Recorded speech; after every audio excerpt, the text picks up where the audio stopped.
population, agent population-wise, is Stellar MLS. Like it or love it, it is what it is, right? But we're part of Stellar MLS. Covers everything from here, includes Orlando and all that. The only thing, the major one it doesn't include is Miami. They have their own MLS, and then Jacksonville is a little pocket that has their own. Of course, there are Hernando and all these little wannabes that kind of cling on to do what they do. But for the most part, about 70%, but Future Home Realty, number 2 in all of Stellar MLS, all right? Which is huge, right? That's a testament to you guys, and that's strong, all right? So there's a number 2 in all of Stellar MLS, which covers all the market areas that we cover, right, is there. And then gross sales, all right, overall sales for Future Home Realty, we're now north of 1.55 billion, all right, in sales. So 1.55 billion in sales volume. Did over, I think, 6,800 transactions. Maureen can attest to that, right, in our file compliance department. All right, so 6,800 So when you said, why didn't somebody give me my DA in 7 seconds? Come on. What are you guys doing? Okay, realize that you're one of 6,800 in the year. We get it, all right, and the importance of getting your disbursement authorization is important to us because we're here to serve you. However, give us more than 7 seconds, right? We do have a 48-hour turnaround guarantee, right? It's usually a lot faster than that. Once your file's when I say guarantee, it's that it will be reviewed in that time frame, okay? That you'll take a look at it, it'll be addressed and do that. Speaking of which, when David comes up, we're going to talk more about contracts, but make it a goal. Talk about, I don't like the word resolution, right? Just make it a goal for this year to make your contracts clean and tight, right? It's a pretty straightforward process, right? It really is. That contract is well written. We've got some great classes online that can walk you through section by section of what certain things mean. There are a few little catchy spots in there, but for the most part, they've left out all the Latin terms and all that. For the there are some in there, but it just make it a goal to hey, know your contract real well, write tight contracts, and for the love of Pete, if you're going to have to get an HOA disclosure and the FHR disclosure and all those, and you know it going in, there's a checklist that we're not changing the checklist. Like we're not, hey, let's change the checklist on them just to keep them on their toes, guy, right? We keep those checklists pretty consistent, right? And you know it's there. Why not get it filled out on the front end, right? Here's the thing. We know, because when we start holding checks, we love to pay through DA, right? Love it. Right? It's easier for us, easier for you. Everybody loves it. It's a perfect world. However, when you don't have our file complete, we don't give you a disbursement authorization, right? And then the check comes to us, and then we hold it. And then you guys say, hey, by the way, I had a closing. You say, yeah, by the way, we saw that. And by the way, where's our lead-based paint disclosure or whatever it is, right? Oh, yeah, I forgot. So now you're going back to the client after the fact. And let me tell you something. If I'm a client, any client that has an attorney, all right, after the fact and say, hey, you know what? Could you sign it? So what's this regarding? The closing that happened 3 weeks ago? Under advice of counsel, you heard that one? Listen to CNN for a while, all right, or go watch any governmental or congressional testimony. Under advice of counsel, I'm electing not to respond, all right? And so you can't blame them for not signing. I wouldn't sign either, right? So let's do that on the front side so we don't have to try and do it on the back side. So what would happen if that happened? If, Would you just keep the money? If after 90 days, if you can't get it signed, but here's the other thing I know, all right? Trust me, you can't con a con. I tell my 17-year-old that all the time, all right? Can't con a con. It's day 89, and hey, you're about to lose your money, all right? Meaning I get to keep it all. That's what our policy and procedure, we'll speak about that in a minute too. That's what our policy and procedures manual says, right? Guess what? Here's what I know. Can I turn off the mic? Is this being recorded yet? All right. Here's what I know. You're forging the flipping document. I got $9,000 in commission sitting there. I've got the mortgage guy hounding my backside. All right. There's your form. All right. And I get that. And so because of that, I don't want that. Right? They're inherently, and by the way, don't tell me if you do it, because if you do it, all right, and we get called on it, I'm saying, not me, all right? Okay, if they forge it, that's on them, right? And so with that in mind, I know how people are, right? Human nature is human nature. So the reality is, let's just get it done on the front side, right? We're not changing anything. We're not dropping something on you. Hey, we just, all right, psych, give us one more form, right? We're telling you on the front side what we need, so please provide it, all right? Cool, all right? All that being said, congratulations on $1.55 billion in sales. That's awesome, right? And 99.99% of them are clean, well-run deals, right? It's just, and I know that I'm preaching to the choir more than likely, but let's just make sure that a goal for this year. Cool? Everybody have that agreement? Because remember, we have a partnership here, right? The whole idea is we can provide what we provide at the low fee per month and the low transaction fee and the $4,000 cap, all because we have an agreement that we're going to work together to not make this thing too painful on either one of us.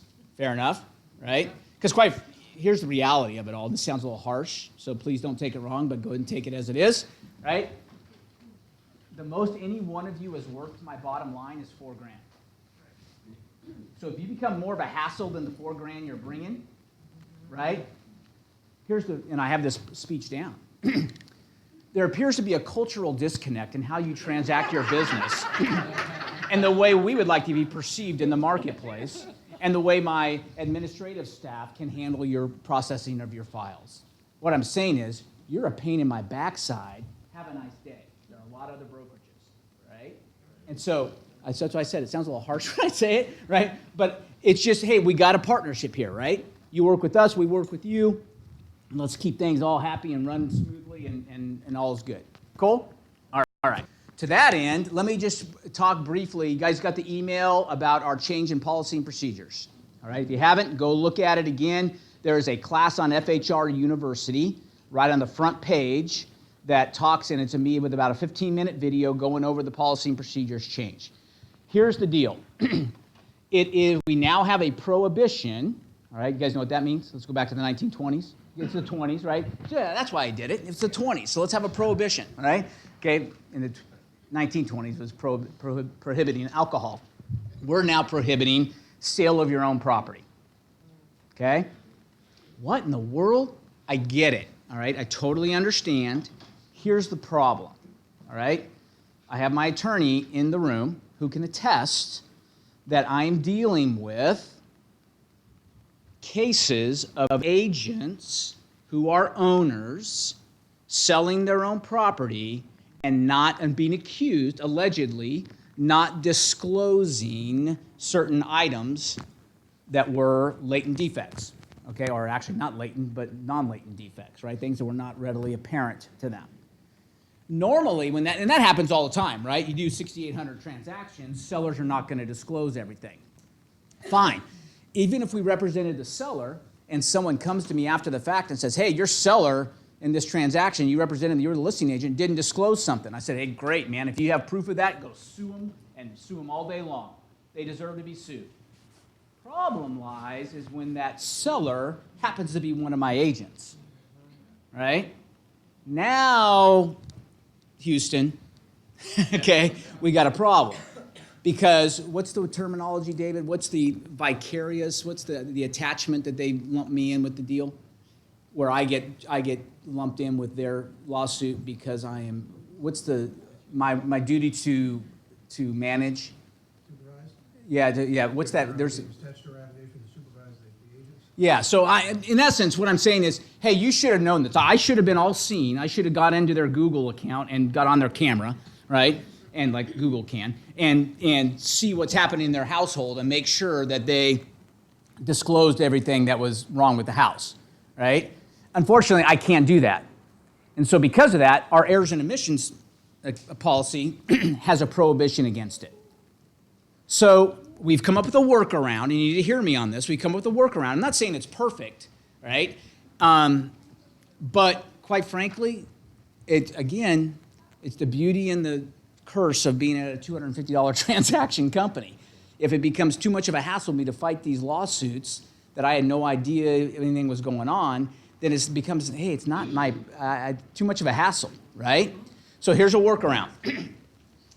Most people, you can, and we made it clear, Jim and I worked on this verbiage for 2 or 3 weeks, going back and forth. You can represent yourself as a buy owner.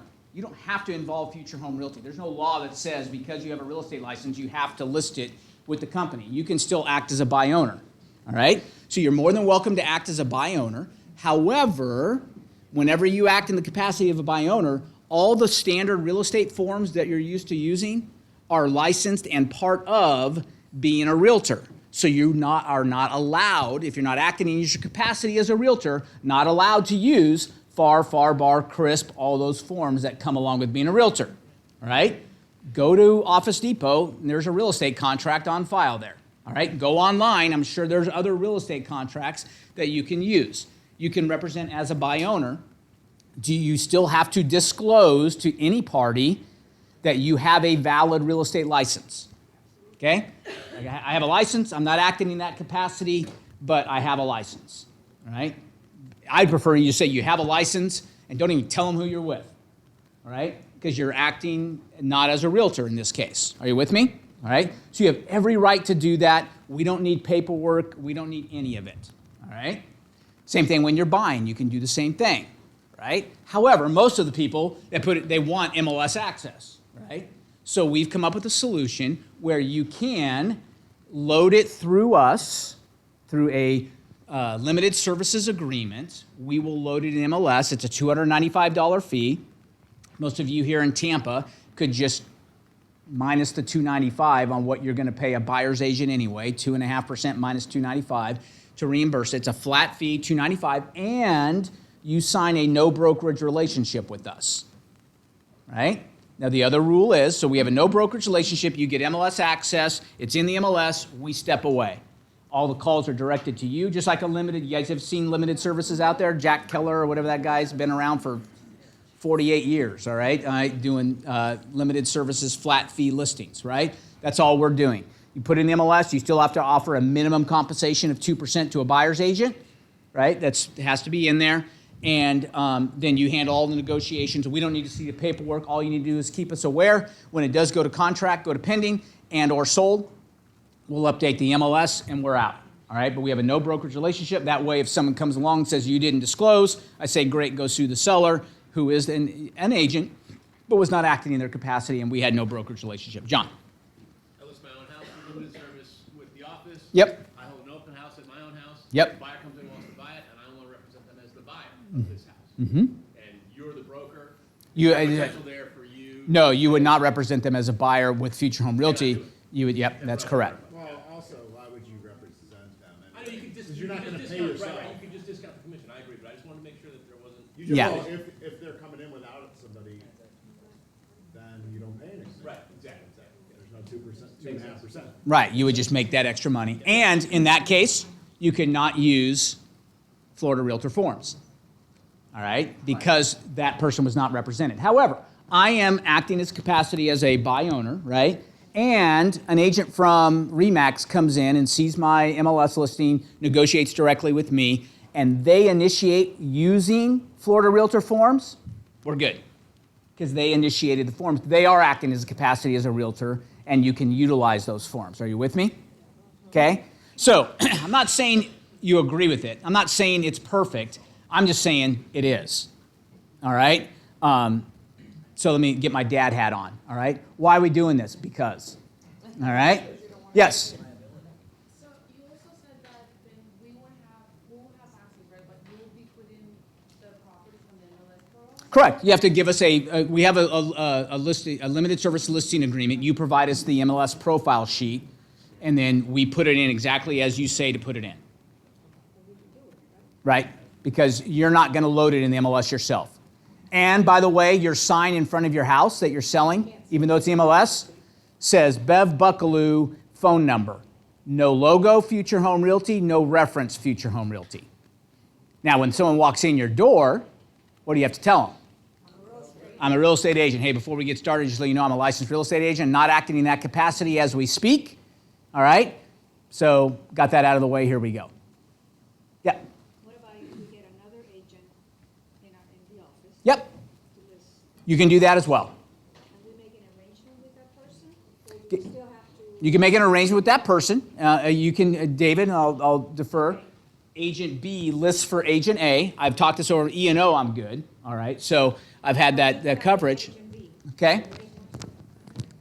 Right, but the reality is, okay, and by the way, there might be somebody with $295, all right? There's probably a company, Jack Keller might do it for less.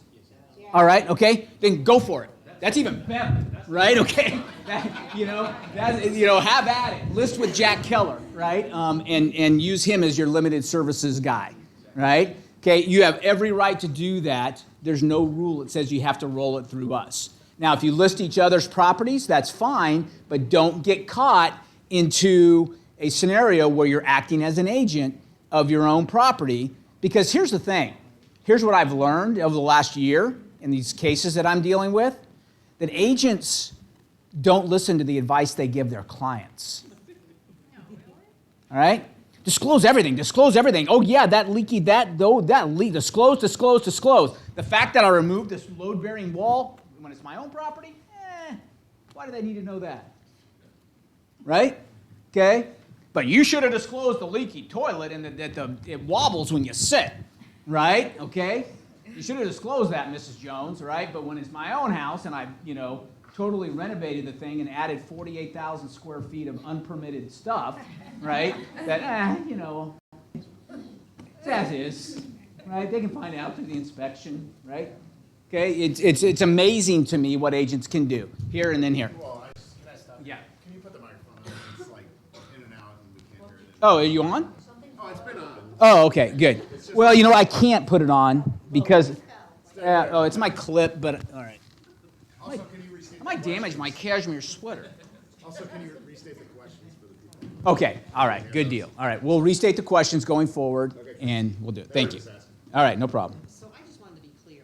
Are you? I want to be clear. Yeah. Are you talking about just primary residence? I have some property in Miami, Yep, that I'm on the deed with family members. yep.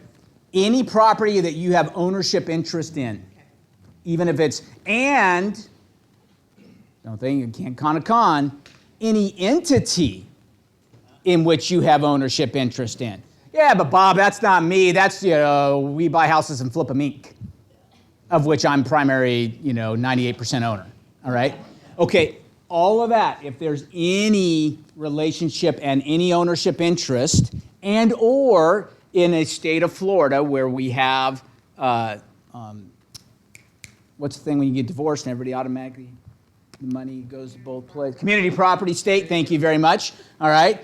Then we've got to be aware of that as well, all right? So, hey, it's not me, it's my husband's. All right, let's talk about that. That was my question. Yeah. What if my husband is an investor and I'm listing for my husband and he's got a corporation? Yeah, nope. Not going to let you do it. Kids, I think you'd be okay as long as you're not an ownership interest in the LLC, of which they have, because there is no community property state with that. But with a direct spouse, there would be. You guys got great questions. Bring them on. So I'm a little confused. Is this for anything you're involved in, or why can't we just use future home? Like, why can't I just list my own property as an agent? Or is this Yeah, just pay? this is what we're talking about. You can, through our limited services where we have a no brokerage, but you cannot list your own property here going forward. Now, this is all of January 1, 2020. All right, I get that it's new. All right, it's just some prohibitions that have been in my E&O policy buried in the thing that I didn't know about until I needed it, and then I'm learning that, hey, we've never had coverage on this anyway, right? And I talked my way through this and got us coverage on these couple issues here, but it's not happening again, right? I can tell, right? I just know that, hey, now you know, no more, right? And so we've had to make this adjustment, and I get it. And if the majority of your business is buying and flipping your own properties, right? I get it. It might be a better place. You know what? If you've been licensed more than a year, there's a broker class right over here, and then you can go start John Doe Realty, right? And flip away, right? You're telling people to leave your company? Yeah, if you're going to be a pain in my backside, I am, right? Okay? The reality is, I got to do a cost-benefit analysis here, right? And so, and again, it's not a majority. I mean, we probably do. Out of our 6,800, it was maybe 100, 150 properties last year that people owned their own properties and did this, all right? I get it. All right, and am I risking, just like when I did away with property management completely, you're not allowed to do property management. Did I have some agents leave? Yes, I get that. It was a business decision that I had to make myself viable. Here's the thing. I got to be committed to you guys to make sure that Future Home Realty is a going concern. You guys know, you ever heard the accounting term going concern? It means that it's viable and can actually survive next year, right? Okay, and if I, for the sake of the 0.38% of the deals, say I'm going to do this and put the other 99.62% at risk, doesn't make sense for me, right? Because I got to have commitment to the overall group. Fair enough? John? The important thing is that not only the money, but you can't be managing the transaction, you can't be managing the forms, you can't be doing any of that. You can't unless you're, but in limited services you can, right, because you're doing it on your own. Right, but if you are doing it with a buddy, right, quote unquote buddy who's listing it for you, but you're doing all this and the client knows that they're going to pierce that. The attorney's going to get wind of that and see 48 emails where you're going back and forth using these forms and you're the one that's the decision maker and selling, filling out the disclosures and providing them and all that stuff. That is not going to work for us. So for any transaction that you have right now that you're a part owner of an entity, Uh-huh. then you're going to have to do this limited service, right? That's correct. Now we are grandfathering in if it's already listed as of December 31st, 2019. If it's already listed in that time frame, then we'll allow it. We're just going to have to write it out, and I'll have to beg for mercy. But just do me a favor and disclose when you remove a load-bearing wall. Okay? All right? Is there any prohibition of buying properties through? Technically, there is a prohibition on our E&O against agents buying their own properties. However, all right, in our policy and procedures, it has something you can't. We recommend that you don't do it because the only time you would really do it is if you're going to take a commission, right? Or if you're going to negotiate, but you could still negotiate away your commission by the fact you have, hey, look, I have this over here, I could drop it on you, but instead of selling it to me for $200, why don't you sell it to me for $194? That's a 3% commission anyway, and do it, right? Of all the lawsuits I've had to deal with in my vast career, I'm trying to think of one where it was buyer controlled, right? So we could still do that if, What does the policy and procedure say? No, right? I don't know. Jim? That's what I'm asking. All right, well, yeah, that's good. We're going to pull it out. Jim's had to deal with this even more so than me. As soon as we sent out the email, Jim's email started blowing up. And we'll get you guys fast. Sorry about this. We'll keep going. And I knew this was going to open up yeah. Right now, here's the thing. If you're going to do it, the safest way to do it would be to have someone else write up the deal for you. Okay? It just got friends, right? Just, hey, write it up for me. I'll write one up for you if you ever need it, so on and so forth. That would be the safest for me to help you and guarantee that I could get you E&O coverage as well if something did go wrong and you needed it. All right? So let's make that the policy that the answer is it'd be no. All right? You have Okay. that we're not to be named. Right. Okay. So I would just have someone else write it up. Now, if you just people say, well, that's a matter of semantics. I get it, but it matters for the E&O company, right? So since it matters to them, let's make it matter to us, all right? And just write it up in somebody else's name, right? So that and then they can pay you 100% referral or something down the road. I'm referring me to you, right? Okay, I'm referring myself, and if you'll write this up for me, fair enough? Okay. What's that? Yeah, if you buy FSBO, then just do it at FSBO. Don't use any forms, just don't run it through us, keep it out of it. What I don't know makes me happier. Seriously, right? Okay, so just write it up as, now you can't use Florida Realtor forms, okay? Now unless they somehow provide you forms, right? Hey, I got these forms, you can fill them out, right? You'd have evidence that the seller, who is a FSBO, happened to have Florida Realtor forms, which they shouldn't have, but they do, right? And they provide them to you. Or the title companies give them out all day long, even though they shouldn't, right? Because unless you're a licensed realtor, right? But title companies hand them out like they're, candy. Here you go. No, FSBO provides them to me. I don't want to know about it. You just deal with them. Absolutely. You deal with them. You close that bad boy, and good on you. Right? Good question. Yep. About rentals? Like, can you list the rental? can you list a rental of your own? Good question. For rent, just for rent? Yeah. And you want to put in the MLS, right? Let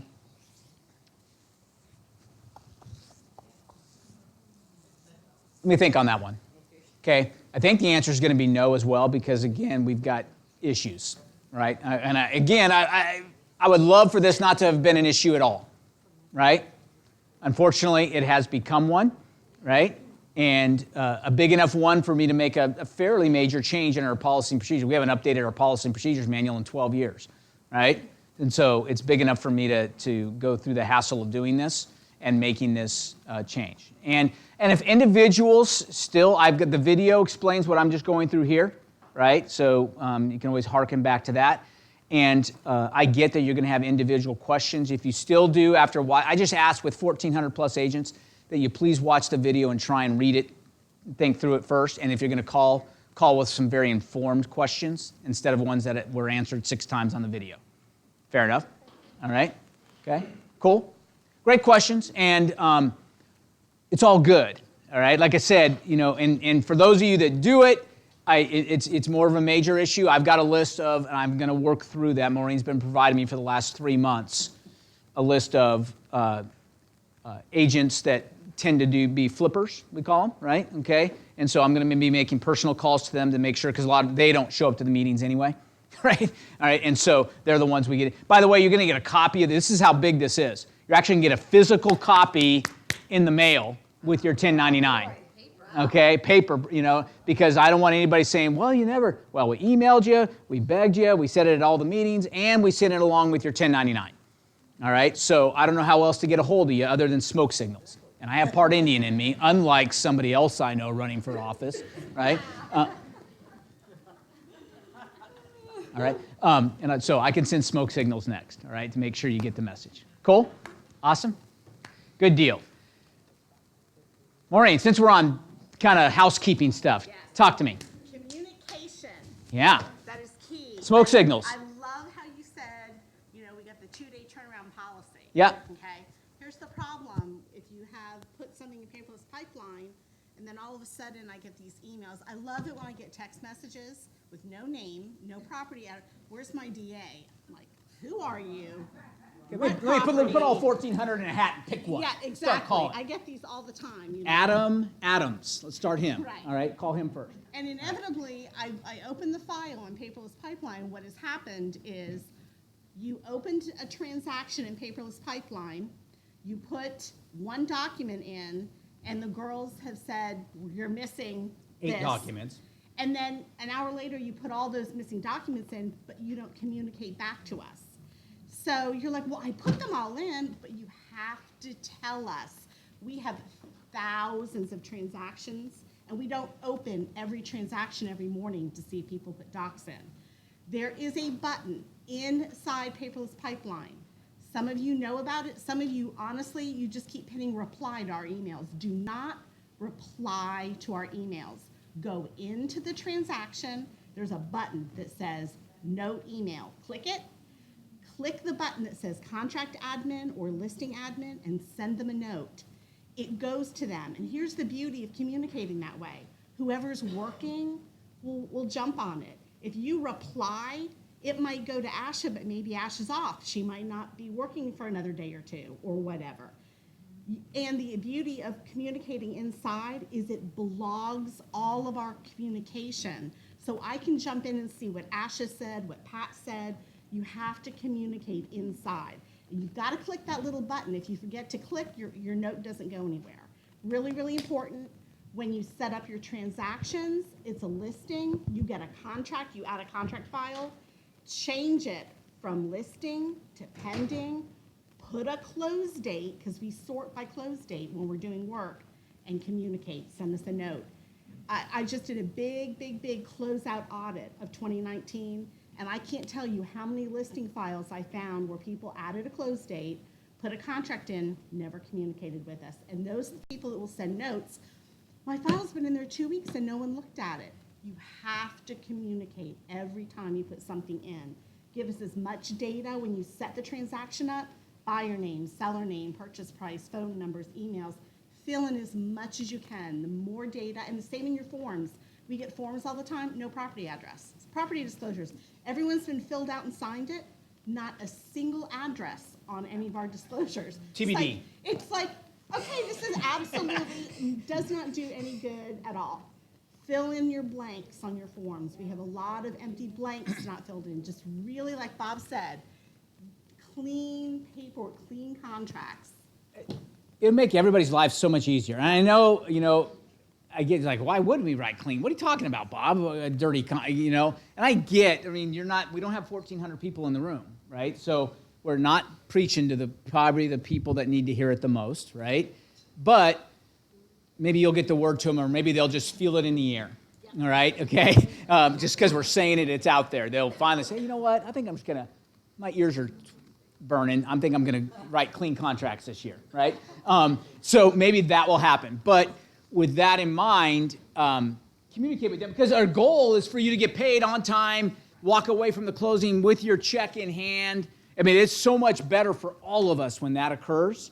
And you load up that, closing disclosure. It just gets loaded after the fact, and then we're done, and everybody's clean. We can all wipe our hands. We can celebrate you and everything else. And more importantly, you get to go to the closing with your check and get it cashed quickly.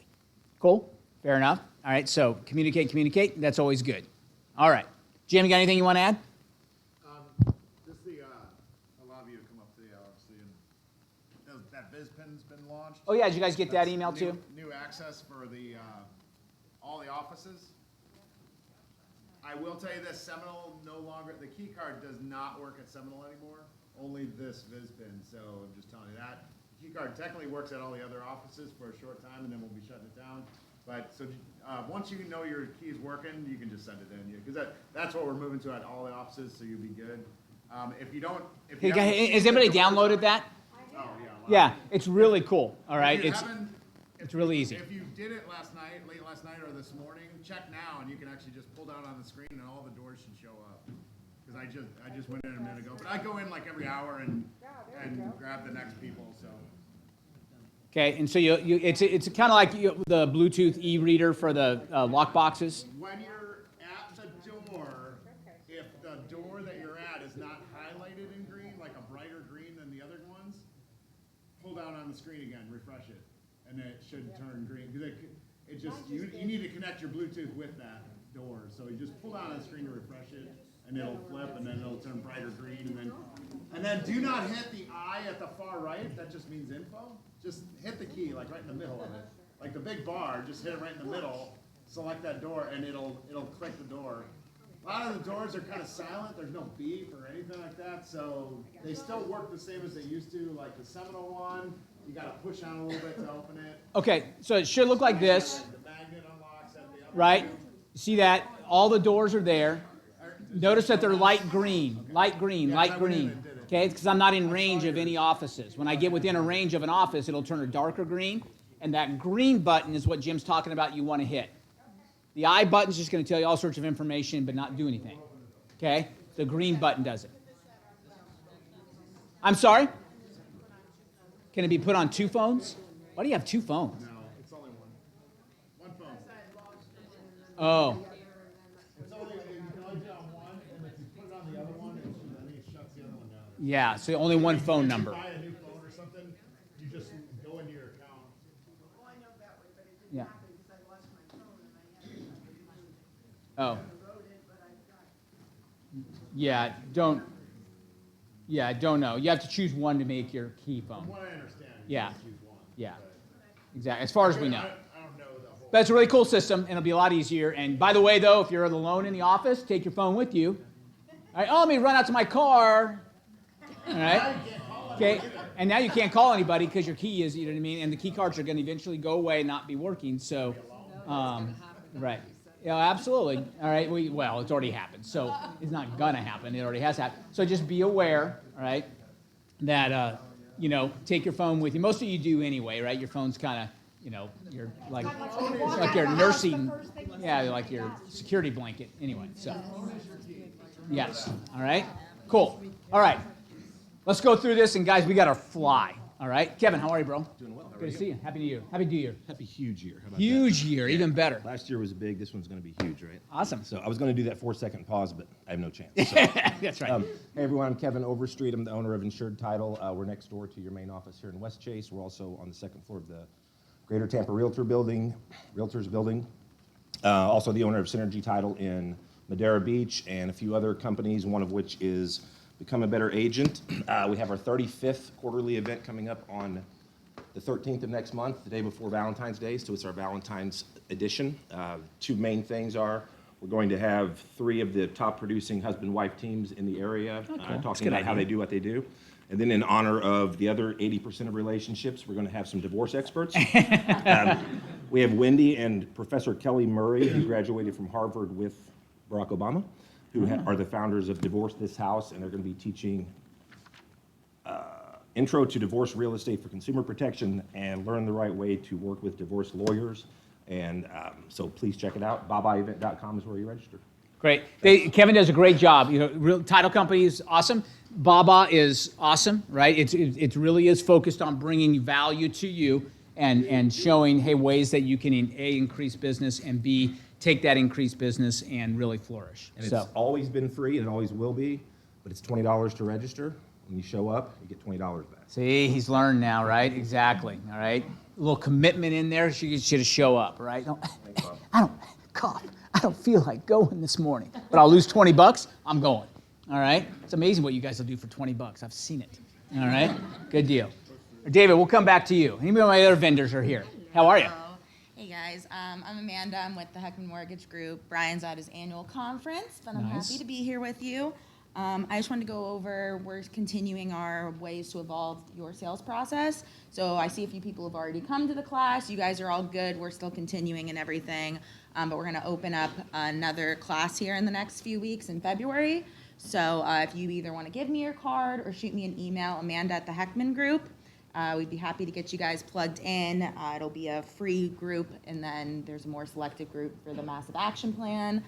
So yes, we do mortgages, but it's more than that for us. We want to help you guys grow your business, make more money, and have more fulfillment with your life. So thanks for having me, and Happy New Year. Awesome. And let me replicate what I said about Kevin. With them, remember, the people we bring in front of you here are not just people that, you know, hey, if you own a title company, you're in, right? No, you got to give value. If you own a mortgage company, trust me, there are mortgage companies out there. You think, right? The people that pass our muster are people that are going to actually add value to you to help you grow your business, and it's a synergistic relationship so that, hey, when your business grows, you might remember, hey, I got that idea from the Heckman Group. I should maybe give them the mortgage, or at least a shot, right, at the mortgage. That's that whole gin relationship we talk about with Michael Mayer stuff, all that occurring. So these people, by the way, have passed our muster and done it. So thanks. Till Brian said, hey. All right. Who else we got? Jerry. He's a realtor. He's just a realtor. Yeah, he's just sitting. Good morning, everyone. Happy New Year. My name is Jerry Papa. I'm the broker-owner of Gulfview Realty Property Management, located in the West Chase office of Future Home Realty.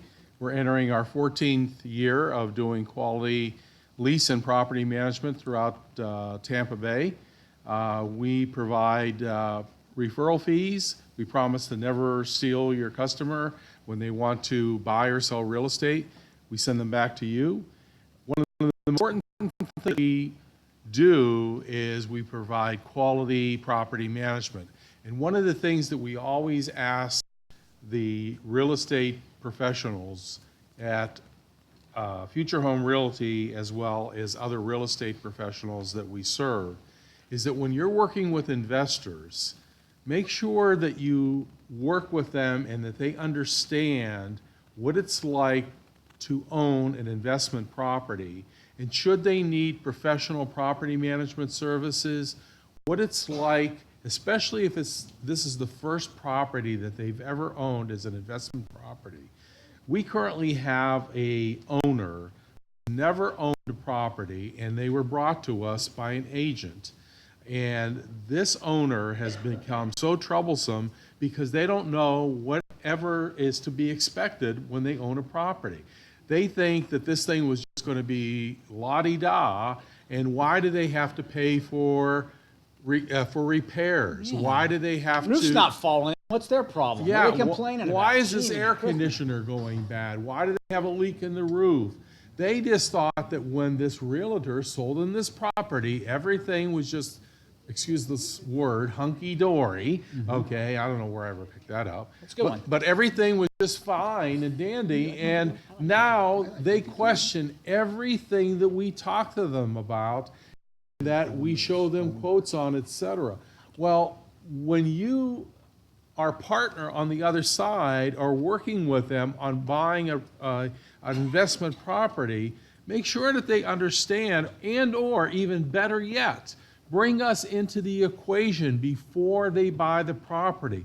Allow us to be your advocate so that we work with them and work with you so that we make you shine, so that they have a better understanding when we come into the picture, not after the deal is signed, but before the deal is signed, so that everybody knows their place accordingly, and that everybody understands that there are going to be issues during the course of ownership. And everybody isn't going to always get 100% of the rental proceeds. We're not here to make anybody look bad, but things do go bad with houses, even your own personal houses.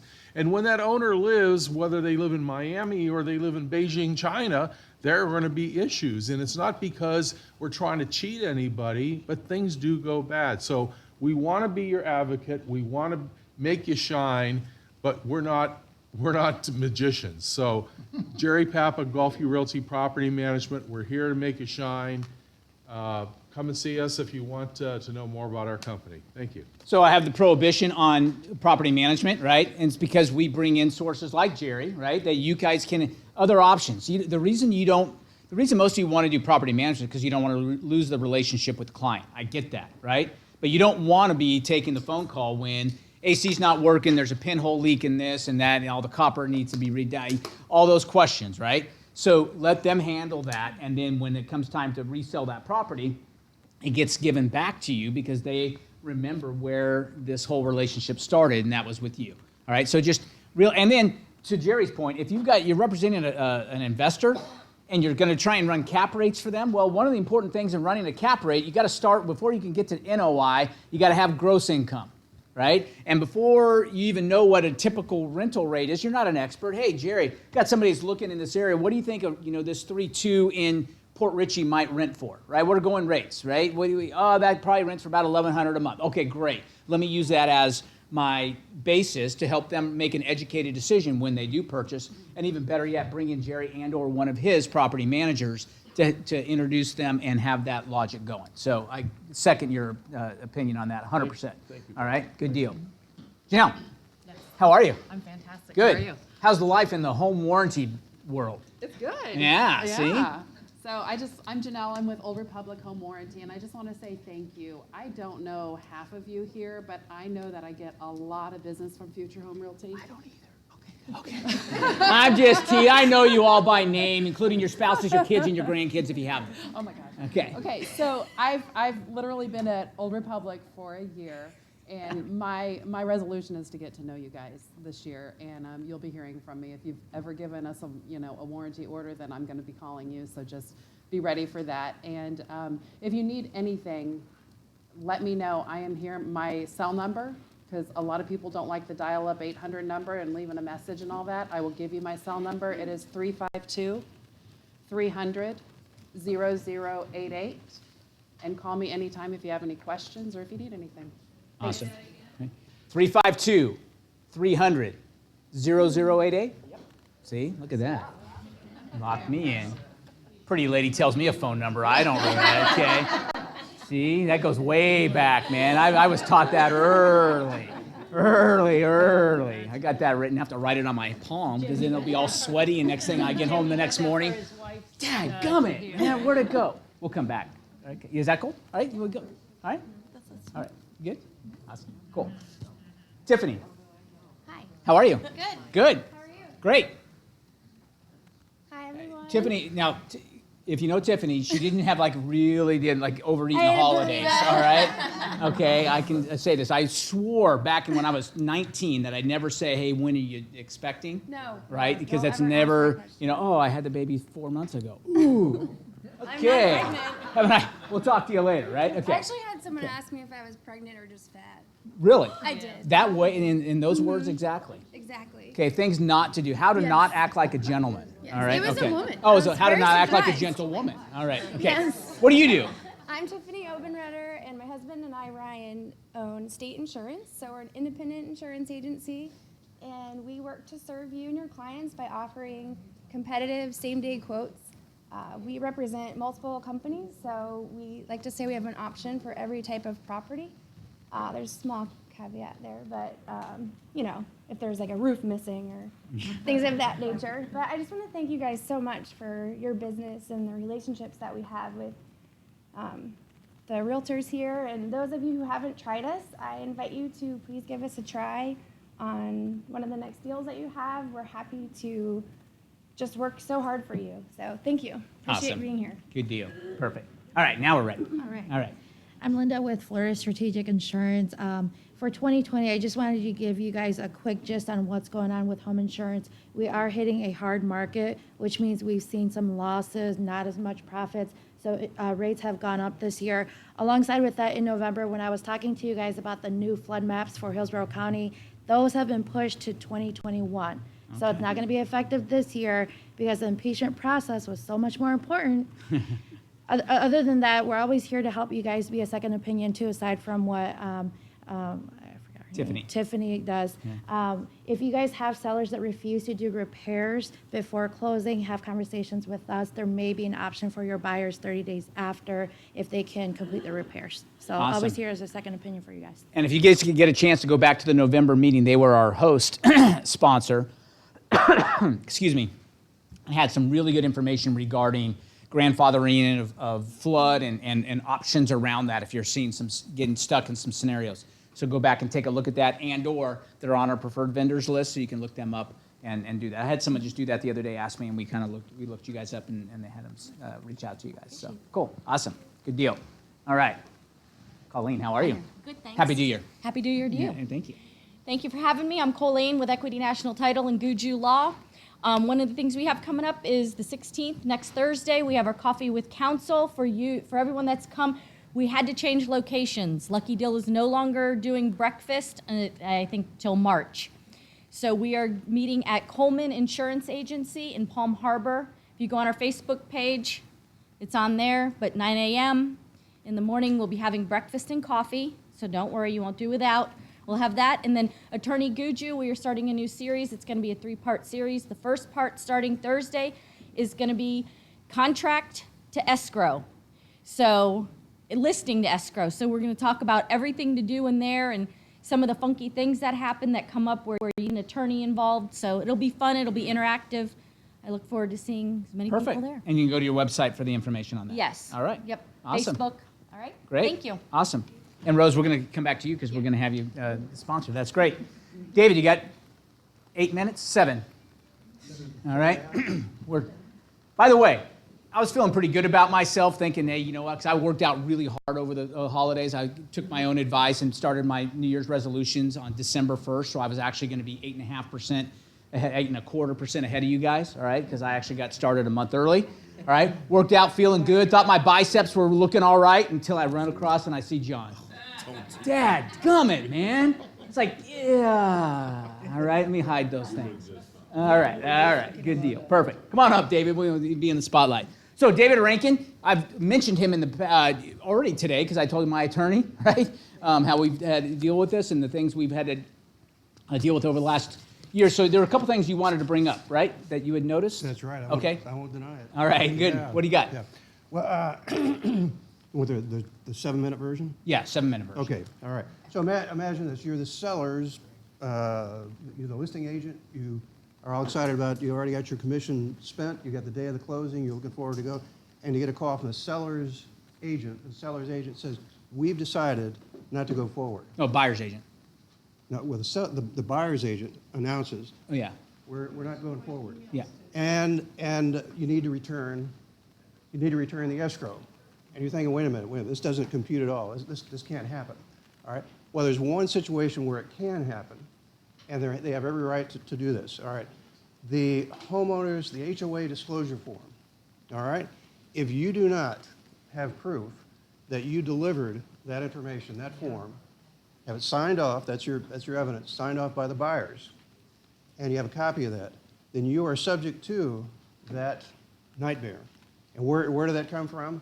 Back in 08, 09, the legislature was hit by elderly folks who lived on a fixed income and said, wait a minute, I closed on a property and I've got these HOA dues. I didn't plan for these dues. I wasn't aware there was an HOA. So, crisis. So the legislature eventually said, hey, there's got to be consequences. We've got to protect these people. So what they did was there's a statute that says you must disclose the information, and the information handy.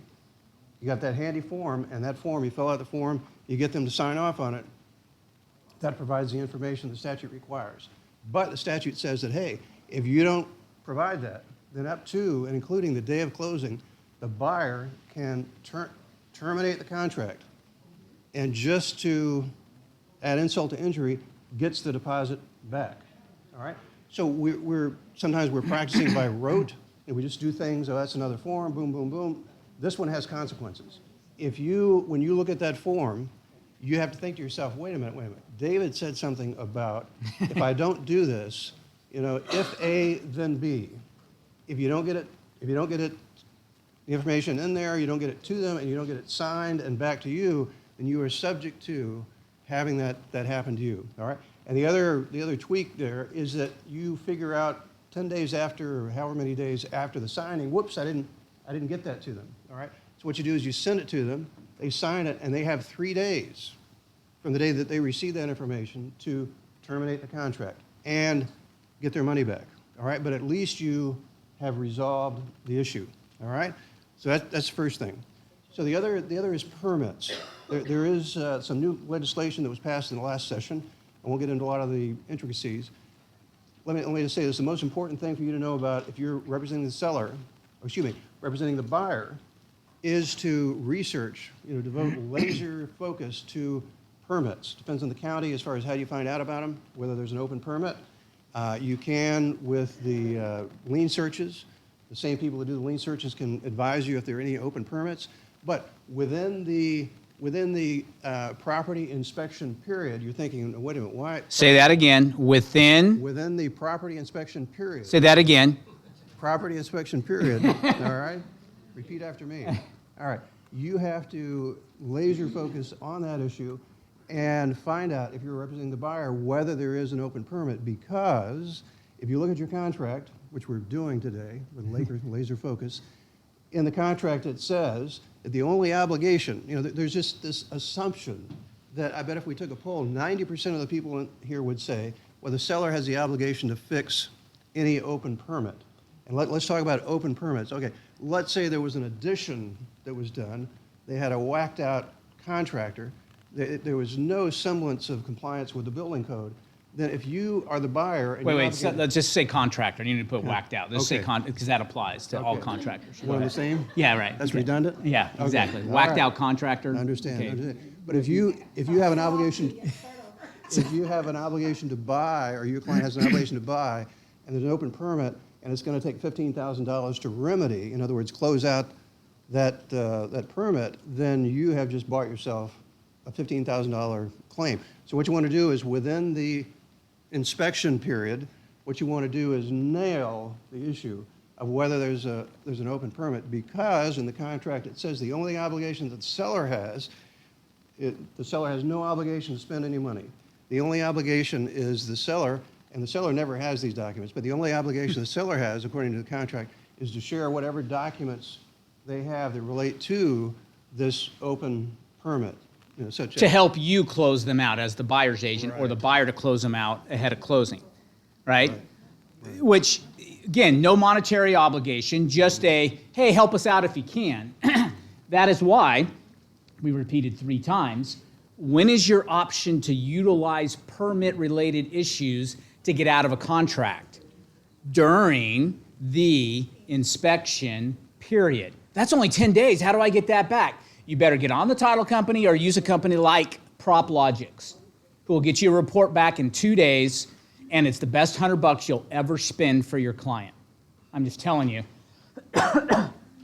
It covers municipal lien searches and open permits, closed permits, permits that were never pulled, all that stuff is there, right? That way your buyer can make an educated decision. Do we want to continue on, or do we want to extend the inspection period so we have more time to have the seller get this remedied, yet still allowing us the right to cancel the contract if we can't come to a satisfactory resolution? PropLogix, PropLogix, PropLogix. Most of the title companies, I think, outsource their municipal lien and permit searches to them. So, And a couple last points. You'll look in the contract and you'll say, well, where does it say you have to do that within the inspection period? The only reason we say that is because the only time that the buyer has the authority to cancel for any reason is within the inspection period. You can't, now there's a bigger obligation during the loan approval period. You have to prove a lot of things before you can exercise your right to terminate. So if you don't terminate within the inspection period, then you lose your leverage to compel the seller to spend money to resolve the issue. And I do have, for the longest time, the question was always, well, who can I call? It's a little bit like the Ghostbusters. Who do you call? Right. When there is an engineering company, and we are not in any way, shape, or form endorsing them. All I can say is that I've used them 3 or 4 times or had clients use them, and they, it's kind of an oddity, they actually welcome the opportunity to resolve permit issues. They have engineers, they have people who go out, inspect, write the letter that you can give to the county that will say, to help get the permit, an open permit closed out. Exactly. Okay. Exactly. So we got past this and now we're stuck. Here's a company that can help us get us unstuck. And yeah, we're going to give it to you right now. We haven't given it to you yet. We'll keep you on the edge of your seat. It's called a tease. Come back after the commercial and we'll be back. All right. All right, so it's Beryl, B-E-R-Y-L. B-E-R-Y-L. Engineering. And 813-803-6896. Got it? And that's just if you're in a pinch and you're looking, because I see that post on the Facebook all the time. Hey, I got to get a permit closed. Anybody know but somebody can come out, crawl up in the attic for 5 minutes and come down and write a letter, right? That's not what they do necessarily, but they are licensed and they know how to work with the county to get some open permits closed out. We're not talking about notice of commencements, right? We're talking about permits that have already been. Correct. Yeah. Correct. Because commencement just means the work's begun, right? So, i.e. Those are never Well, closed out. well, Right. the notice commencement would be, the title company is going to address that. Okay. Yeah, this is, the title company has no obligation to close permits. Permits. They have, the practice is to give you notice if you ask for a lien search and that comes along with it, that, okay, there's an open permit. There's some title companies that don't give no information about permits. But what I'm saying is that once the inspection period passes, once that expires, you've lost, as the buyer's agent, you've lost whatever leverage, and you've signed up for whatever the cost of closing that permit out. If it's $200 or it's $15,000, you have just signed up to pay that. Yep. Cool. Yep. So imperative we do it during then. All right? Yes, last question, then we got to get David off. I mean, wouldn't that be, like, the title wouldn't be clean for you to close? Now, permits are not not clouds on title. That's why you have to do it ahead of time. I know, see? Come to these meetings, you learn something new every time you come, I'm telling you, right? It's an issue that needs to be. Now, again, by the way, let's caveat what David's talking about. Our only chance on permits is on an as-is contract, which is 99.3% of our contracts right now. If you wrote it on a regular FAR standard and there are repair limits in there, then it does have a permit item in there, right? But nobody uses that. You all use the as-is, so that's why we're speaking to that part of the contract. Yes? Bob, I believe that Kevin Overstreet, with insured title agency, has a system where if you get a listing and you're going to have them do the title, and you can also pay the buyer directly. It's got a way of doing it. That for a fee, Yeah. all of these will be taken care of, including the inspection up front and the title search.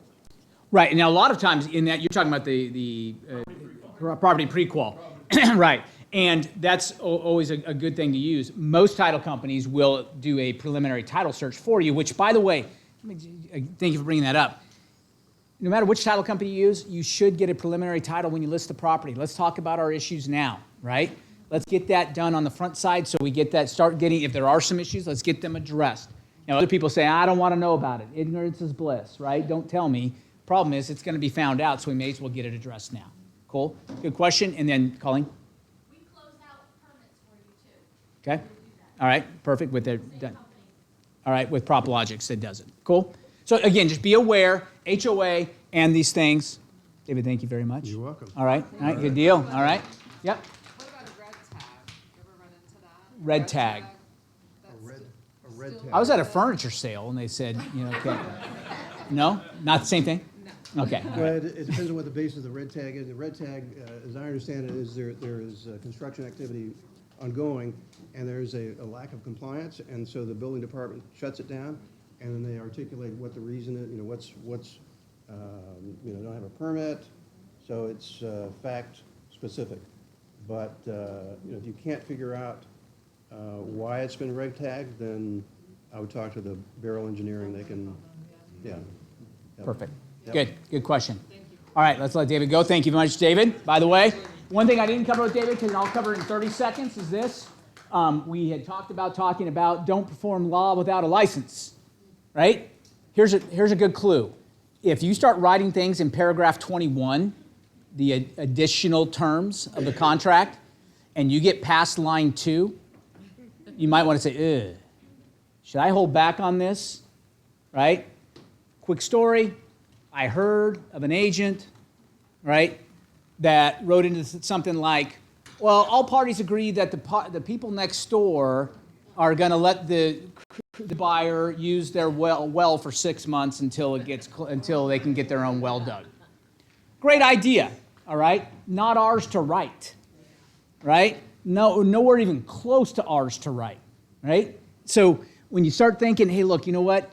Get an attorney involved, all right? And if it's out of the ordinary, and when I say out of the ordinary means not a fill in the blank or a checkbox on your FAR bar as is contract, consider getting an attorney and having legal counsel come in. And people say, well, I don't want to pay for that. You shouldn't have to pay for it. The buyer's the one that's doing that. Whoever's getting the benefit of it should pay for it, right? If it's because the seller refused to dig their own well for 42 years, then the seller needs to get this figured out and pay for an attorney that's going to help this get resolved.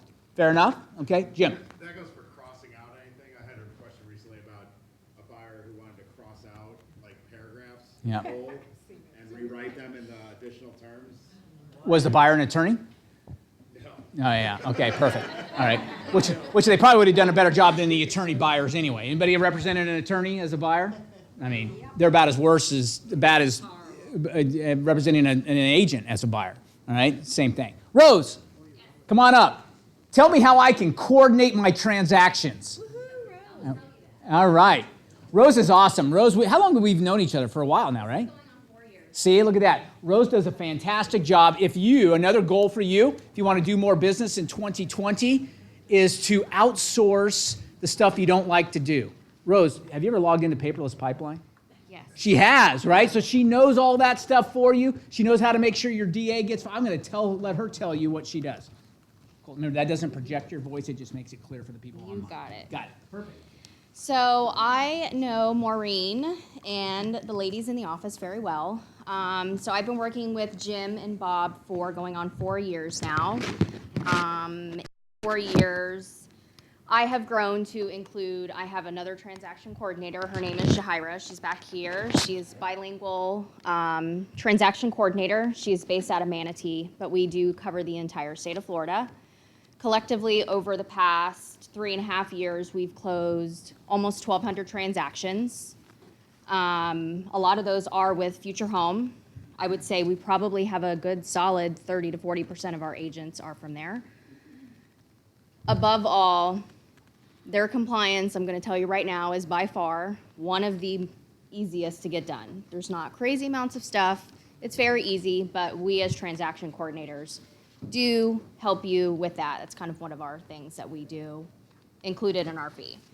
So basically, I'll just kind of go over how it works. Once the contract is fully signed and considered effective, it's basically flipped over to us. We have like a list of questions that we just ask.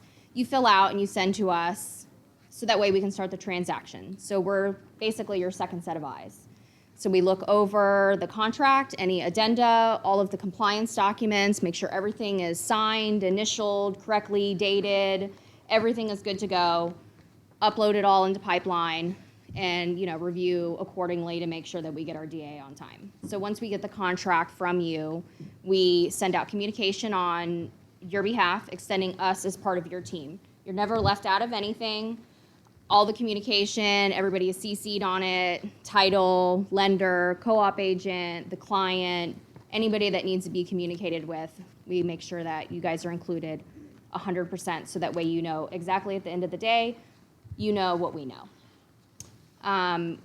We go through making sure that all the inspections are properly scheduled in the time frames, getting documents back in. If anything needs to be signed, we are also licensed agents. We just do not buy or sell at all. So we are comfortable writing up any addenda with the direction of what you need us to write. And then, we make sure that you've okayed everything before we send anything out for signature. We can send it on your platform. We also have our own DocuSign. We're comfortable across all platforms that need to be used, transaction desk, form simplicity, all that kind of stuff. Just making sure that the contract is going smoothly, making sure everybody is abiding by the timelines, not just our client, but the other client, the title agencies, the lenders, all of that kind of stuff, because we're all in it together, so we're all going to be here to help each other out.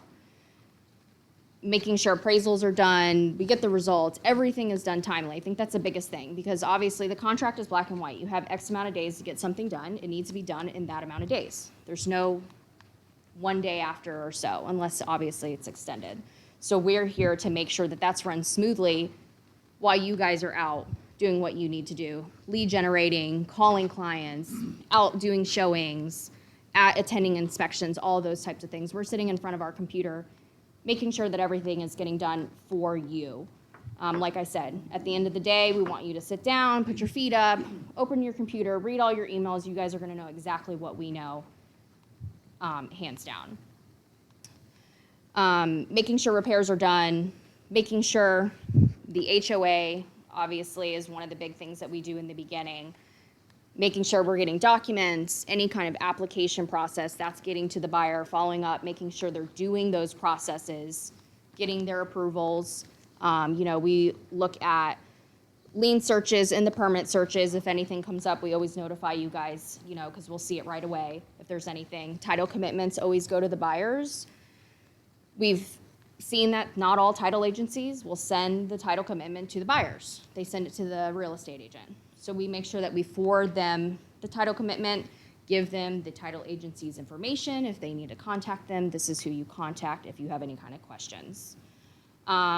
Just again, looking at estoppels, making sure everything is good with HOAs, condos, and then getting towards closing, scheduling closings, how you guys like to schedule them. Do you want us to contact the client to get them scheduled? Do you want the title agency to schedule? Walkthroughs, that type of thing. Again, compliance, making sure everything is done. So our process is we submit everything within 48 hours like it's supposed to be. Then as the contract is going, we submit documents as needed. And as soon as the appraisal is done and everything is good, we do our final submission. So that way we can make sure we get your DA however far in advance it needs to be. So we usually make sure the appraisal is back before we do a final submission, so that way everything is good to go with the documents and we don't make the ladies do 2 or 3 DAs. That's basically our ultimate goal, is to make it done right the first time. We send walkthrough forms to the title company, so that way if you don't get a chance to print one, they always have one and can include it in the package. Obviously, we send them the DA, and just make sure that everybody's got everything that they need from start to finish. But more, it's just kind of being that go-to person when you're not available. So they can always call you guys, but they can always call us, and we get them the information probably a little bit quicker. That's ultimately our goal, is to make sure that you guys aren't getting bogged down doing paperwork, because ultimately, if you think about it, the paperwork is not making you any money. The paperwork is making us money. You guys closing is what making you money. So we do what we do best while you guys do what you do best, which is gathering new clients and gathering new contracts. You get paid by the hour, paid by the deal? How do you get paid? We're paid by the deal. Everything is a flat fee. The fees are listed on the back, on the bottom. If you don't close, we don't close. There's no fee that's charged for the contract. It'd be separate if there's listings. All of that stuff is listed at the bottom. I mean, I would say I hear on average, everybody's kind of got their numbers. We save an agent 8 to 10 hours of work. So if you kind of look at that spread over, we're not making millions of dollars. We're basically just making sure that you guys can do what you do, so that way, we're doing what we do. We don't charge an astronomical fee. We're not the most expensive. We're not the cheapest. I say that we're right in the middle. But at the end of the day, the liability, I think, covers it. We carry our own E&O insurance, so that way we're covered under multiple brokerages. Because like I said, we are licensed, but we don't right now hang our license with Future Home. But we, like I said, carry our own E&O insurance to make sure that we're covered under everybody. Do you do a limited service listing agreement? I do not know. I'd like to give a testimonial. Rose did all my closings last year, and she saved me so much time, and she is on it. And if you miss something, she gets in touch with you right away and says, hey, you missed this, get this taken care of. And I wouldn't use anybody else. Just saying. Just saying. Just saying. Love that. Well, and here's the thing, from a broker's perspective, I say, hey, look, you'd be way more productive if you allow it to outsource to a transaction coordinator. But the right transaction coordinator who knows what they're doing is going to help protect, solve all these problems we talked about, you missing documents and not getting stuff, all these. That's why we bring people like Rose in, who actually we trust to say, hey, look, it's another sword. They actually can be our hammer. Right? Say, hey, look, they know, you're not getting paid. Rose is going to tell you, hey, you're not getting paid. I know Maureen over there. And you can try and slide one by, seller never occupied, all right, seller's disclosure, but it ain't going to work at Future Home, so you better get that addressed now, right? And so with that in mind, why not use somebody? And it's the first thing I ever did. Maureen was my transaction closing coordinator back in the day, right? And so the best thing you can ever do to expand your business, to free you up, to go do what you need to do, to actually get more contracts signed, to Rose's point, right? That's it. And again, you look at her fees, if it's going to save you, I saw it was $375 for a finance deal, right? So here's the thing, if it's going to save you 10 hours, right, the question you need to ask yourself, are you paid more than $37.50 an hour, right?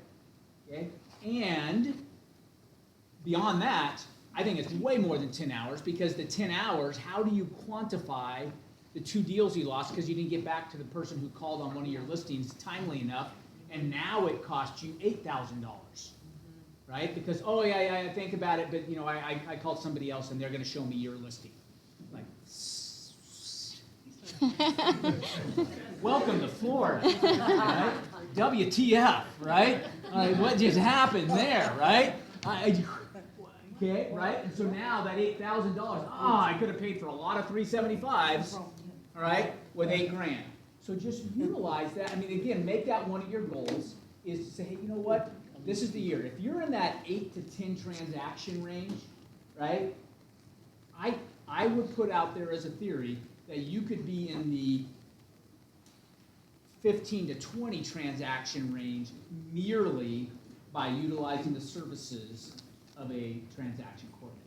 I really do. And Rose comes highly, highly recommended from our staff. I've heard Maureen and the team say great things about Rose. I mean, you got to kind of think about it. If you're running 3 deals and they're all started on a different date, you have to remember 3 escrow dates, 3 inspection period dates, 3 appraisal contingency dates, if that's there, 3 loan application dates, I mean, how many? You probably have so many things already in your phone as I have an appointment here and I have an appointment here. Plus picking up your daughter from soccer and making sure, And I mean, all those other it things. takes one time to miss an inspection period date or to lose $1,000 escrow. And you'll never do it again.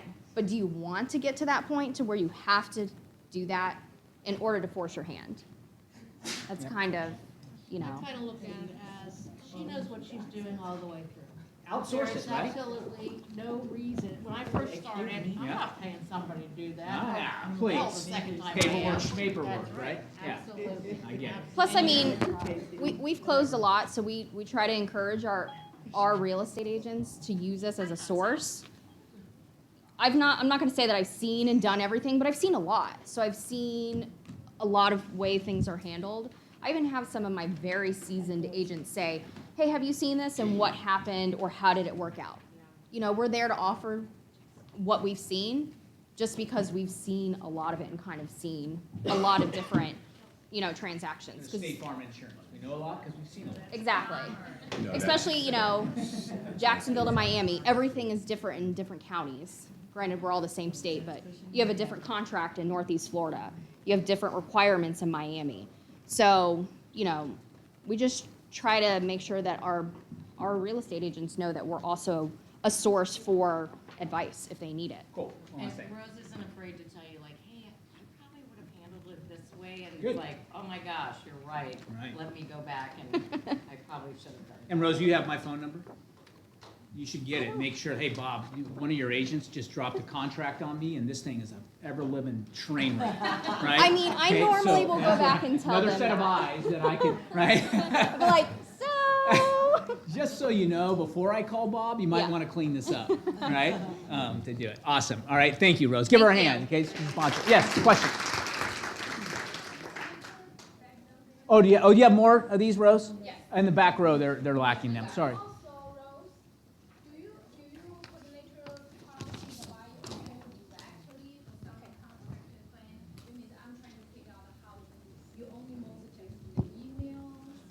It's basically whatever the client wants.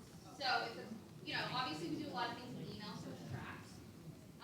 But if the client picks up the phone and calls us, we're gonna talk to them. If the client wants to text us, you know, it's kind of whatever is convenient for whoever wants to do communication. So. I would like to use you, but how to communicate with my client in Chinese. So it would, yeah. Google Translate. Yeah.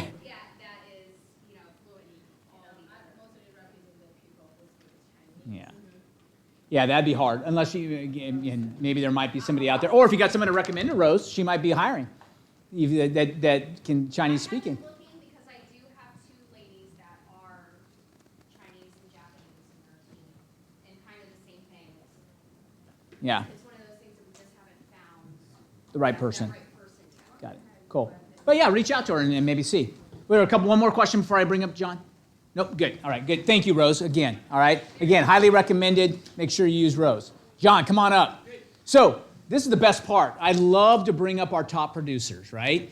And the reason is it's part of our culture, right? The fact that we have agents like John, top producing agents, who are more than willing to just share, right? That's not the case at all offices, just so you know. There's a lot of, all right, what we call scarcity mentality around, where like, oh no, if I can't give that secret away because then they might steal my business. I'm looking at John's business. He just provided me a spreadsheet. And guess what? You're not stealing his business. 20 transactions, 9 were previous clients, 6 referral, 4 Sphere, and 1 internet. You might get a piece of that 1 internet deal. You could beat him to that one, all right? But the other 19, right? They've already got a relationship with John. And it ain't, by the way, I didn't know you windsurfed. Oh, yeah. That's pretty cool. I saw that picture. He was looking good. You're looking good in that tight.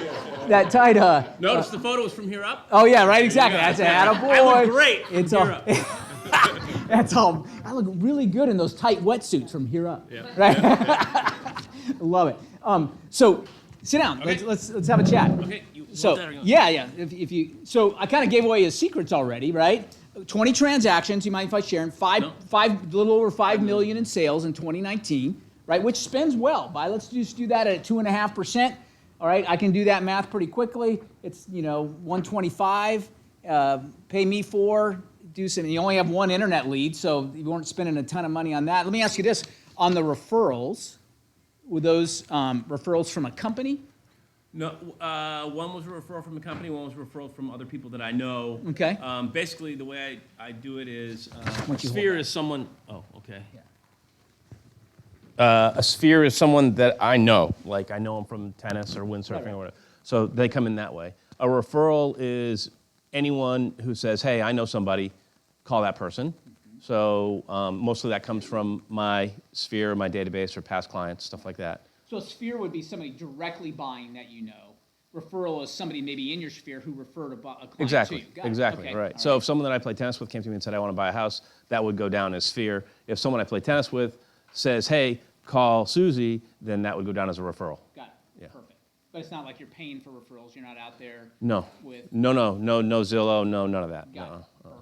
Perfect. And a lot of previous clients on here. So tell a little bit your personal story. So before real estate and before Future Home. Okay. I know you were in real estate before Future Home. Right. So I started in '98 as a loan officer with Nations Bank. Had just switched over from Barnett Bank. I was a loan officer originator for 9 years or so, up until about, what was it, 07, 08, when everything got sideways. I went to work for a very small family-owned firm called Tampa Suncoast Realty, which was REOs only. So we had Fannie Mae, Freddie Mac, Wells Fargo, PAS accounts, and the REO list. POS? PAS. Oh, yeah. sorry. Okay. Suppose REOs, I want to put a rider in there. Right. POS. Piece of. Okay, I'll help you guys. I forgot to know what POS means. All right. Okay. Perfect. So I worked in an office where, the listings just came in from the people that were foreclosing, and then the listings were signed out, and you handled them either on the buy side or on the listing side. The advantage of that was that you got a lot of work quickly, so you had to learn. The disadvantage was that it's really not real. It's not a real business plan. You don't learn the skills to go out and make a listing presentation. I had countless listings, never did one listing presentation. So kind of like an order taker. Exactly. Right. So it's a lot more valuable or skill or profitable skill to be able to go into someone's house and give a listing presentation and have an opportunity to participate in their equity versus someone just saying, hey, here, take care of this for us. So I started with Future Home after that. I was there about 10 years. 8 years, because I've been in the business about 10 and a half. I started with Future Home about 18 months ago, approximately, maybe a little longer. So. How'd you find us, by the way, if you can't remember? I did a research on, I basically got to a point where the REO business was slowing down. It was also not a good return on my time. So I was like, well, I need to make a change. Not that I didn't like the company, I just wanted to change my business plan or my business model. And so I researched companies like Future Home. So I interviewed with more than one.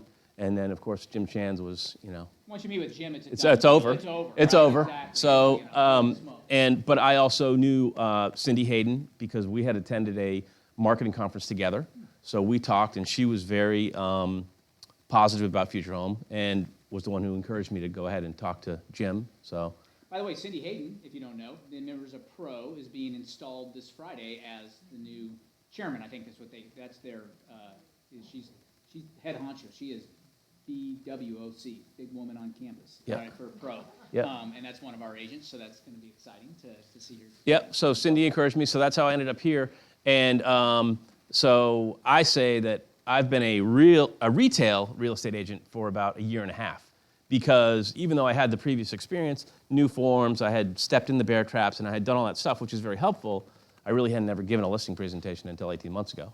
And speaking of which, and so never given a listing presentation 18 months ago, yet 13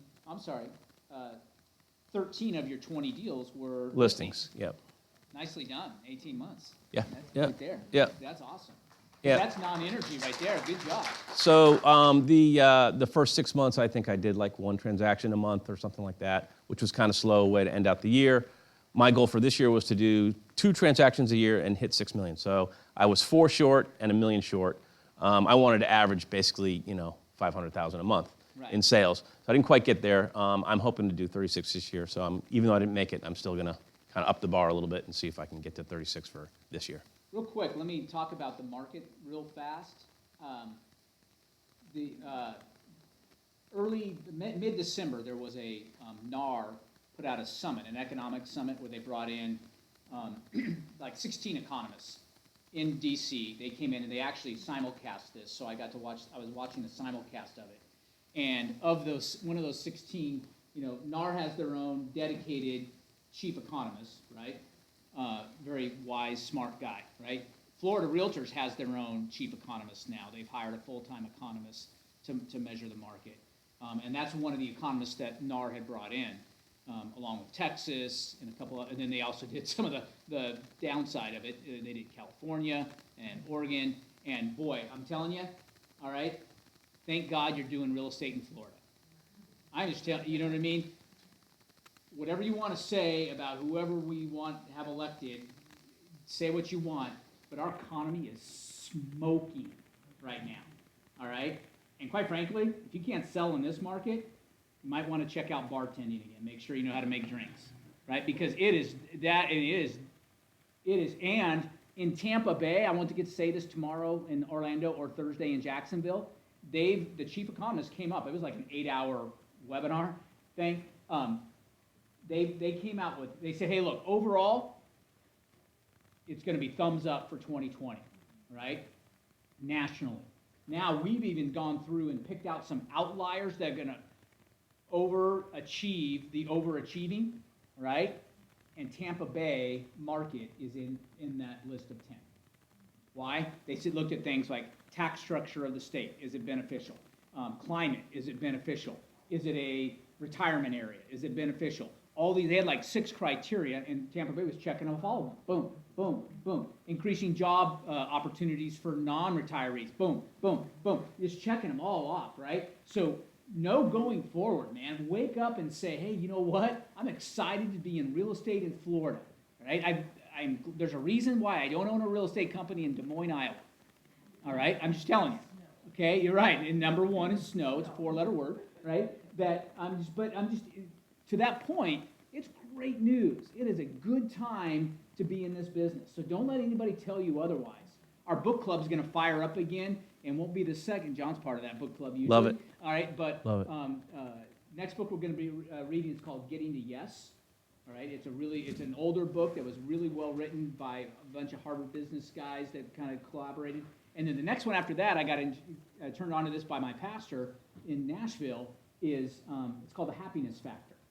And keep an eye out for that because we've always got it backwards. It says, he uses the analogy, he says, we used to think that, people used to think that the earth rotated around the sun, right? We used to think that that happiness rotated around success. Like, I got to be successful first, then I'll be happy.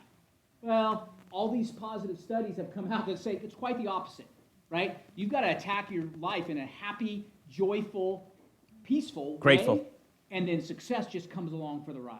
All right? And by the way, I'm not taking anything from John because this leads right in, just knowing you in the short time I've gotten to know you, that's just the way he lives his life, right? Is that he attracts his sphere and these referrals because that's the kind of guy he is. But so people say, where do you get your business or whatever? I have to be candid. I mean, I do market to my database and my sphere and stuff, but it's not like I have a plan. There's a little bit of faith involved, and there's a lot of different ways you can make money in real estate and be very, very successful. Like, the guys who are really good on the phone, like Craig Proctor, Jeff Glover, Haas Pratt. But that's just not me. There's nothing against that. If you're good on the phone, then get on the phone and make money. But for me, after trying a bunch of different things, I found the best investment I could make was to put it back into the people that I've already done business with and the people I know. So Go play more tennis, go windsurf. Absolutely. Right. I mean, No, seriously, I'm right? being serious. Absolutely. Absolutely. What's your job? Oh, I just windsurf. Right? Seriously, I mean, Yeah. that is, you guys got to understand that. And we're going to, we try and drive that home, and John is living proof of that, right? That it's just, go be you, right? And I get not all of us windsurf, right? So, but all of us do something. Okay, it might be ceramics, or it might be Church, Bible study, yeah, whatever, you name it, right? whatever. Fill in the blank, right? But don't go looking for business. That's the number one thing. Oh, and something Bob encouraged me to do was to volunteer, so I got a new volunteer thing for 2020. Don't go looking for business, just go and be yourself, and people will naturally come to you and say, because they want to know more about you. As soon as you show up with your name tag on and a business card in your hand, people, it's like, Commission breath. Yeah. Like they can smell it, like from here, me to Pam, right? They can smell commission breath, a mile away, right? It's like, dude, you invited me to have coffee, but I really know what you came here for, because the minute I sat down, you were telling me all about, hey, by the way, anybody know to look at buy sell real estate? By the way, you look at buy sell real estate. Anybody know about looking at buy sell real estate? It's like, Yep. dude, get that out of your program, right? Just, hey, how's life, right? Let's go catch up. Let's windsurf. Let's play tennis. Let's go to ceramics. Let's whatever. I saw your daughter posted something about her ballet recital. Talk to people about their life. Yep. And I invested about, I don't know positive, which I'm a little embarrassed about because I should know the number, but I invested about $5,000 this year in marketing my business, which was newsletters, postcards, not postcards to neighborhoods, but postcards to people that I know, and other things, like I did a bread event. What's his name, right? Joe Stumpf. But there's 1,000 different sources, and that's probably more expensive than you need to spend, but I did it because if I didn't sub the whole thing out, then I wouldn't do it. And that's the other thing I would say is definitely this is a number one eye-opening thing for me when I came to work here. Because we have such a low commission split, you should definitely, I don't care if you do one transaction a year, contact Rose and let a transaction coordinator do it. So what if you spend $250 to Future Home Realty and $375 to Rose on a typical transaction? So worth it. So worth it. And you'll stay on Maureen's good side, right, Maureen? That's a good thing to be on. I mean, Trust me, that's I know that, that's the right? number one thing. I know it's hard to do, but it's the number one thing. Don't do paperless pipeline, but it's a waste of time. You don't need to. Don't do it. Anyway, enough. No, Yeah, don't do it. That is fantastic. And so, give me some questions from you to a guy 18 months into what he calls the retail business, where business wasn't just being handed to him, right? Right. That reinvented himself and was able to get to the point where he did 20 transactions and $5 million last year. All right? How about question? Tell me. What do you got? Do you have like a daily plan every day? Not for, I do for life, but not so much for business. I'd like to more for business. But I try to get up, listen to something good on Spotify, motivational, like Jim Rohn or something like that. Walk at least, maybe get a little run in there if I can. So get up and just get my motor started. Something Bob and I have talked about is win the morning. I'd like to win the day, but I feel like if I can just get my day started right and get the stuff done for me, because if you wake up and there's that contract blowing up and you get into it first thing at 7:45, it's already 12. Your day, you know what I mean? Your day is done, and now you haven't done the stuff you want to do for yourself. So I try to time block get motivated, get some exercise, and then go see what you can get done after that, And your people that you mail to and you market to, are they on a schedule? Yes, yeah, it's basically they get one postcard and one email from me. One newsletter from me. You get the newsletter, right? Yeah. So the newsletter comes once a month, and then it's called a referral reminder postcard. And it's a little note that's written that basically says, hey, I'm here to help, something like that. And it's got a fun anecdote on the other side, like it's not like recipes for muffins. It's a fun fact to know and tell kind of thing. But I get a lot of comments on them. I literally, when I was at the beach the other day windsurfing, I ran into a guy I hadn't seen for 12 months. And it's the first time he ever said this to me. It was after I started. He said, "Oh, hey, John Lowe, realtor extraordinaire." And I said, "Hey, what's up, David?" And he said, "Yeah, I'm getting your stuff, and I really like it." And so I feel like it's making an impact. It takes time. It's an investment. It's definitely an Orange Grove activity, not a, what's the other one? I can't remember now. Corn. Not corn, yeah. So that seems to be working. And you have to have faith because you're spending the money and you don't see it come right back. But I think it's a wise investment. Yeah. Very good. Great question. Yes, sir. It's by referral only. Joe Stumpf, he's been around forever. I was actually introduced to him when I was a mortgage person. Yeah. Joe Stumpf's been, and by the way, Joe Stumpf's stuff is really good because what he does, he actually has a PhD in neuroscience, right? Yeah, or So, NLP, or I don't know what it is. Yeah. And he understands what words work, right, Yep. and what doesn't. So it's pretty dedicated stuff. You reminded me of something. Yes, ma'am. It's not. I could give you the listing presentation right now if you want to steal it. I go with a blank calendar. I go into Google. I wipe all the dates off of my calendar, and I print the next 3 months. And I show up with that blank, and then I walk in and I say to the people, "Nice to meet you. Can you please show me around the house?" So they walk me around the house. They tell me everything they like about the house. Try to demonstrate that I'm paying attention to them. And then I say, hypothetically, in a perfect world, if you could sell this house and move on, when would you like to do that?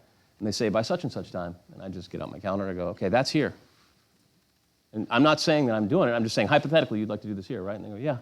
And then I just work backwards. If you want to do that, then you got to sell it by here. You need to close by, this date, which means, and I just work them back to the point where they've got to sign the listing agreement and they've got to get their photos done. And they see, okay, this is how the process works, which is that's what they really want to know. So that's how I do it. It's pretty simple. I've never heard that one, and that's a great, because now people think, oh, I want to close 3 months from now, so I can just make this decision 2.5 months from now. Right. In their mind, right? Yeah. Reality is no, we got to go to contract 45 days ahead of that. Right. And then we've got to really give some, and then we. But we got to get it in the MLS. Yeah. But to go in the MLS, we've got to have the photos done. But to have the photos done, we have to have the house staged. And they're like, oh, wow, this is a lot. I better sign now, John. Right, exactly. Right? No, exactly. But then, yeah. But the way I tripped on it was, because when you're a new agent, you're like, okay, I've got this listing appointment. What am I going to do? You're nervous. What am I going to say? And are you going to show up with a PowerPoint?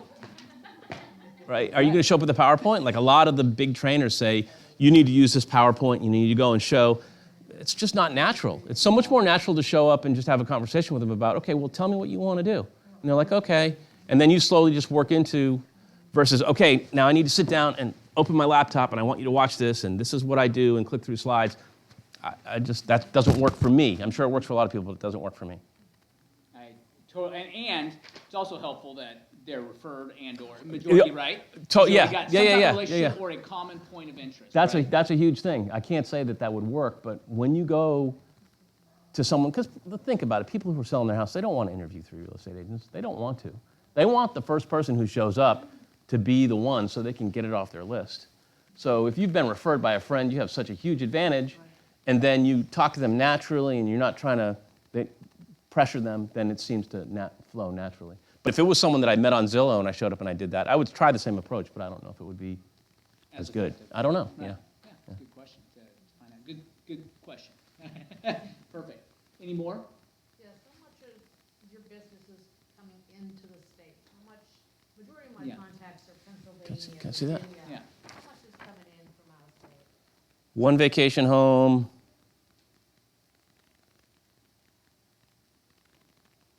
2 relocation from New York.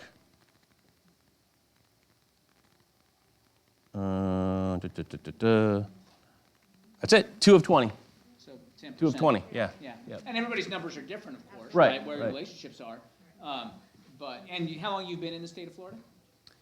Well, I went to college, so Okay. I've been, so have to tell us. yeah. No, it's fine. That's fine. Because I can Yeah. do that. No. He's at 18, I was a he's freshman. back. Yeah. So 4 years in college, and then careers unrelated to real estate until '99. So, but I've been in Florida since I was, a college student. Yeah. Very good. So, kind of a lifer, if you will. Sue. Foreign? Yeah.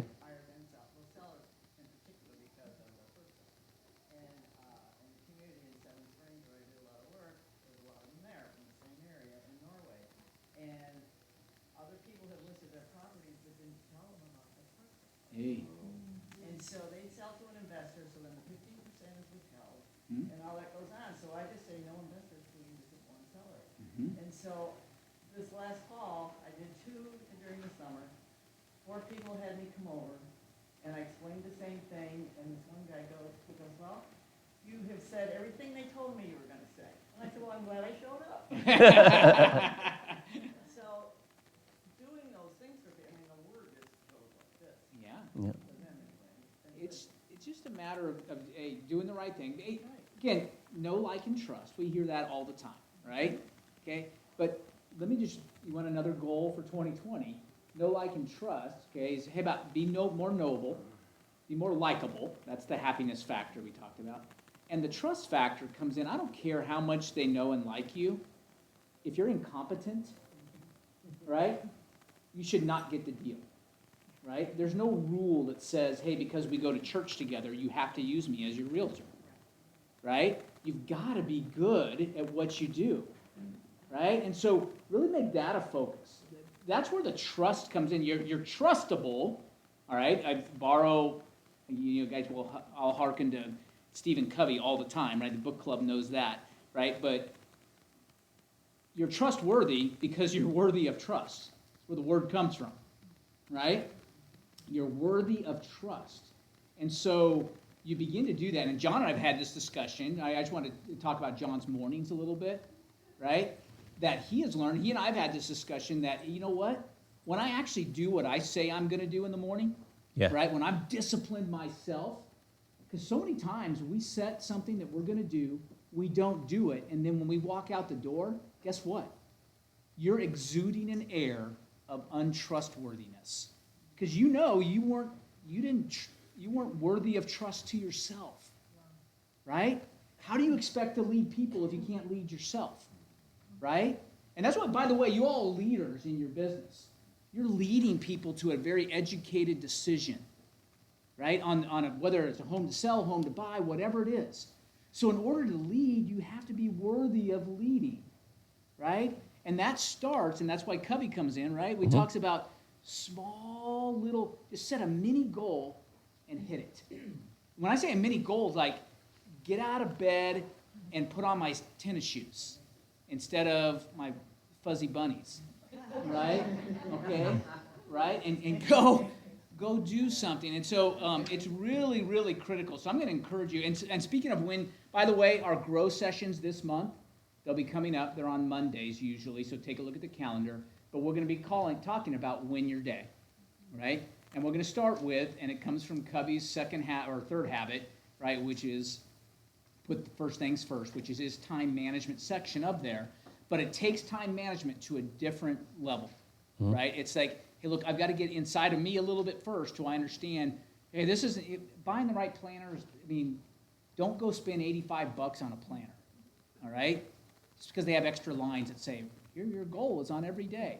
Okay, copy and paste your goal on every day of your $12 planner, all right? It's easy enough, right? So the planner isn't the thing. It's like Dave Ramsey would tell you, right? Hey, look, unless you fix yourself, refinancing your debt into another debt isn't fixing the problem, right? Because you're just going to charge those cards right back up because now you got room on these ones that you just cleared off, right? So you've got to clear up the inner root cause of what's happening here, right? To do it. And I wanted you to hear from John because John lives out all the time. I mean, and he talks about he doesn't plan his day very well, but I'll tell you this: he's the first one. Hey, Bob, when's our next meeting? I got to get it in my calendar. He's always hounding me. Hey, we set up our time because I want to put in my big rocks first, right? Yeah. All those different things. So he is living out more than he'll let on. All right, it's one of those things where you don't see it in other people, right? Okay, where we always see our own flaws a little better than but I see John as a very well put together example of how a great agent should run their business. Thank you. Yeah. So. Two things. No, I forgot. Never mind, I forgot. I already talked about transaction coordinators. I just want to tell people this was the other thing I wanted to say. If you're a new agent and you have an opportunity to do a listing, just jump on it. Don't worry about it. Call someone at this company who knows what they're doing and take them with you. Don't be shy about it. Just take them with you.